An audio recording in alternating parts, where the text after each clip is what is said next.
Hello everybody, I'm Dweezil Zappa. Welcome to my studio. I'm very tired. I've been working a lot of long hours trying to put this live album together. We're about to hit the road again with Zappa Plays Zappa, but before we do that, I have to finish a live album from last year's tour. And to do that, I'm using some of the best new plugins that are out there, and they're made by Waves. What it is, it's the Studio Classics bundle, and it has Neve, API, and SSL, channel strips, compressors, EQs. All of these things are put into plug-in format, and you are able to make your own console if you want. You can put them on every channel in your audio mix format, or a hybrid of all of them.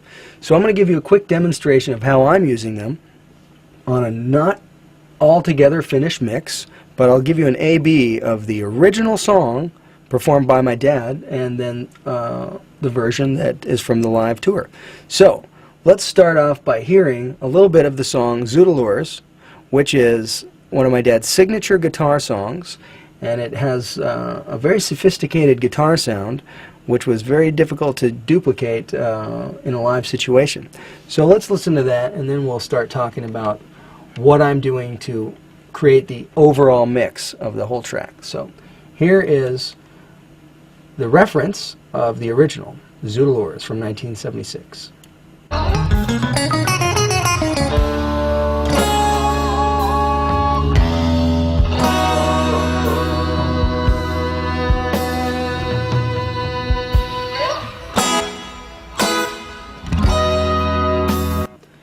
So it's got a lot of nice open space. He's got a very clean guitar sound that's heavily compressed, and he's got a distorted guitar sound that swells up into a nice fundamental feedback that is very controlled but very musical sounding. And the challenge obviously is playing the song, but my next challenge is making it sound suitable for a fixed object recording that you can listen to for a long time and be satisfied with.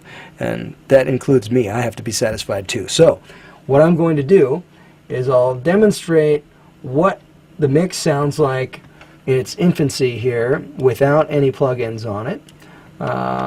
They're muted at the moment, and you will hear a difference particularly in the drums when I start showing you what I'm using on the drums.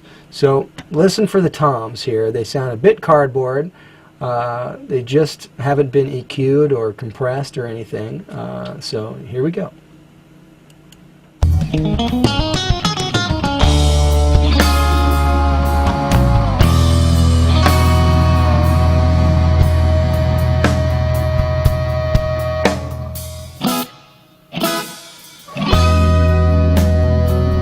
Alright, so what you heard there is the same piece that I referenced from the original, but this is from a live recording, and the toms haven't been treated as of yet. I'm going to put on all of the plugins so you can hear the difference right now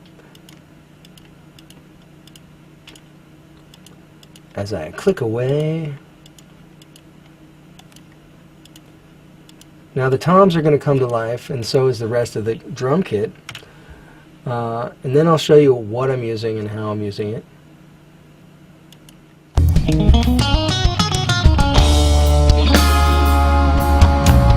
In particular, right there where that tom fill is, listen to the toms.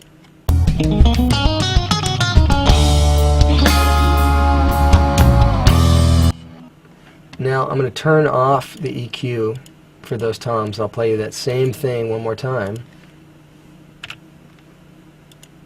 There's a big difference. Here, you can listen to it one more time just for fun because it sounds great.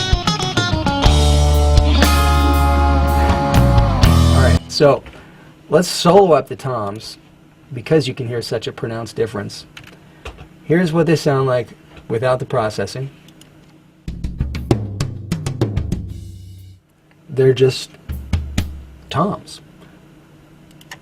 Now, through the magic of the SSL channel strip, which I've put on all the tom tracks, this is what it looks like. You have gating, you have EQ for the highs, the mids, the low frequencies, you have shelving, you have filtering, you have all the things that you would have on an SSL console, and it's right here in a plugin format, and here's what it does. I'm going to unmute them on all of the toms, and you can hear them come to life.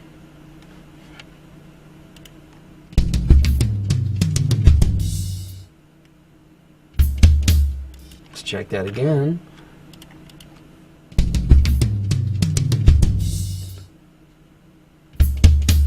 Much better that way than like this. Ready for the cardboard, ladies and gentlemen? Here it is.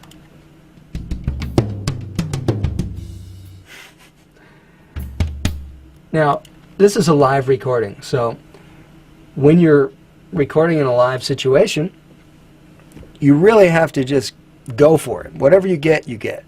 And it's not a bad recording. We definitely have all the transient information there, but the EQ shaping needed to come up to another level, and the compression to give it a little bit more sustain.